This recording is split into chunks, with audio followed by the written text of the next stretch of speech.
Olá, nós estamos novamente no quadro De Mãe para Mãe. E hoje nós vamos falar sobre como orientar nossos filhos sobre o jugo desigual. E como referência, eu quero usar 2 Coríntios para falar com você. Capítulo 6, versículos 14 e 15, que nos diz assim: Não se ponham em jugo desigual com descrentes, pois o que tem em comum a justiça e a maldade? Ou que comunhão pode ter a luz com as trevas? Que harmonia entre Cristo e Belial? Que há em comum entre o crente e o descrente? Então, queridos, nós temos acompanhado muitos casos que pessoas estão feridas, casamentos desfeitos, pessoas em que individualmente elas são maravilhosas, mas quando elas se juntam, elas são tóxicas umas para as outras. O que nós podemos dizer sobre isso? Nós podemos dizer que na maioria das vezes temos um jugo desigual. Aqui na Bíblia relata sobre o crente e o descrente, né? Sobre a justiça e a maldade. Então nós podemos aplicar para os nossos dias também. Isso não fica ultrapassado. Nós conhecemos a palavra e ela é eterna. E ela sempre está atualizada e nos edificando. Mas nos dias de hoje, as mulheres, elas têm uns objetivos diferentes das mulheres de antigamente. Os homens também têm outros objetivos diferentes. Hoje o ministério pastoral é bem diferente do ministério antigamente. No que eu quero comparar isso? Hoje um homem que ele tem um ministério, que ele quer pastorear, um jovem que sonha em ser pastor, ele se prepara num curso teológico, ele se dedica ao seu ministério, ele fica engajado na obra. Então nós vamos ampliar o leque ao orientar os nossos filhos sobre o jugo desigual. Num caso como este, onde o rapaz tem um ministério e ele já tem a consciência e ele tem o desejo no coração de pastorear. O jugo desigual para ele é apenas uma mulher descrente? Não. Qual é o jugo desigual neste caso? Então, o jugo desigual neste caso é uma mulher que não quer pastorear. Por quê? Um homem que tem um ministério pastoral se envolver com uma mulher que não tem nenhum tipo de vocação para pastorear, que não gosta de se comunicar com as ovelhas, que se exclui das pessoas na igreja, que não tem empatia pelo problema do próximo, ela não se encaixa no perfil de mulher de pastor, não é mesmo? Então, um caso como este, quais seriam as consequências para um relacionamento assim? Ele iria para a igreja, ela ia querer ir para o shopping. E aí ia se gerar um confronto. Teriam conflitos dentro do seu lar por conta de ideias diferentes. Na criação dos seus filhos, as ideias seriam diferentes.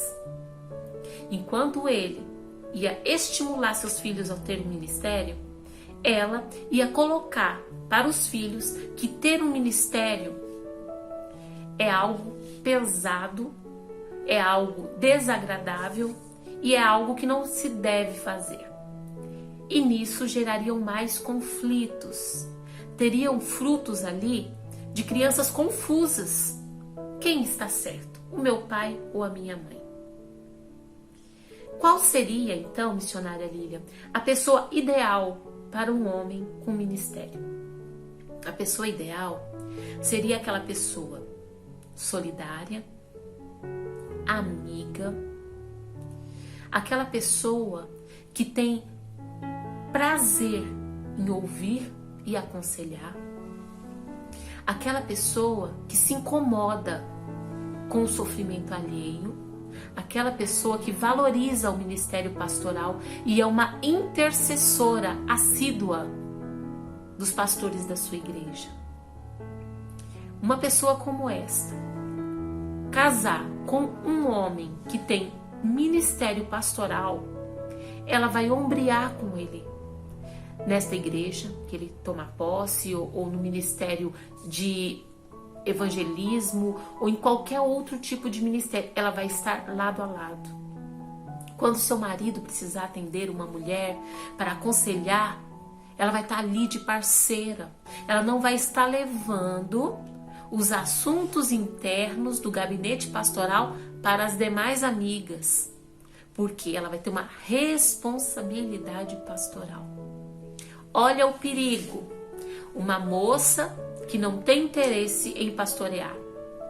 Quando vai atender uma moça no gabinete pastoral, o que esse rapaz vai precisar fazer? Levar sua esposa para não ficar a sós. Se ela não tiver ministério pastoral, o assunto que ali era para ser íntimo, privado, vai ficar público. E muitos problemas virão com isso. Então, nós falamos aqui do jugo desigual quando o rapaz tem um ministério muito grande e casa com alguém sem visão. Vamos falar também de rapazes e moças que não têm nenhum tipo de vocação ministerial e não têm interesse. Meninas, meninos, você pode ser feliz? Sim, você só quer servir a Deus ali no banco, ir em todos os cultos, participar da escola bíblica dominical, mas você não tem interesse em desenvolver nada ministerialmente. Até porque a sua vida é muito corrida, porque você trabalha fora, você é dona de empresa, então você não tem esse tempo para se disponibilizar. E o tempo que você tem para se disponibilizar, você organiza as programações da igreja, mas não quer comprometer a sua vida social. Case-se com alguém que processe a mesma fé que você. Por quê? Porque senão você deixa os dias dos seus cultos para você servir a Deus e ele quer ir para o barzinho. Não vai dar certo. Certo? Então, case com alguém que processe a mesma fé que você, porém, que também não tenha interesse em desenvolver algo além do que ele faz, que é frequentar os cultos, cuidar do seu trabalho e vida social. Você vai ser feliz, vocês andarão no mesmo passo e não haverá jugo desigual. Para você, um homem com ministério de pastorear caberia na sua vida? Não, porque haveria conflitos de interesse. Você queria uma coisa e ele ia querer outra, ou vice-versa. E no caso de um rapaz descrente, você ia querer uma coisa e ele ia querer outra. Então, fiquem ligados em relação ao jugo desigual. Vamos para o terceiro ponto do jugo desigual. Por exemplo, 2 jovens cristãos. Só que esses 2 jovens cristãos foram criados de forma completamente diferente. Um dos jovens, a família não é cristã, a família bebe, ele é a única pessoa cristã dentro do lar. E você, o seu filho, né? Não sei qual dos dois estão assistindo esse vídeo, se interessa por uma pessoa que tem um lar muito conturbado. Você se interessa por alguém que não tem em mente que é possível ter casamento feliz. De contrapartida, dentro do seu lar reina uma paz. Os seus pais são evangélicos. Você não suporta cheiro de bebida. Você não suporta cheiro de cigarro. Você não suporta festas mundanas.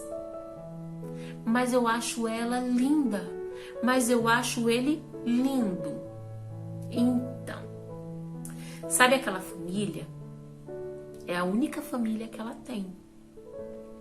Você vai pagar o preço? Pensa nisso. Você não pode afastar ela ou ele da família, porque aquela família é a família dela ou dele para sempre. Aqueles serão os pais dela ou dele para sempre. Eles passarão a ser a sua família. Nos finais de ano, nos aniversários, é com eles que você vai compartilhar os momentos mais felizes.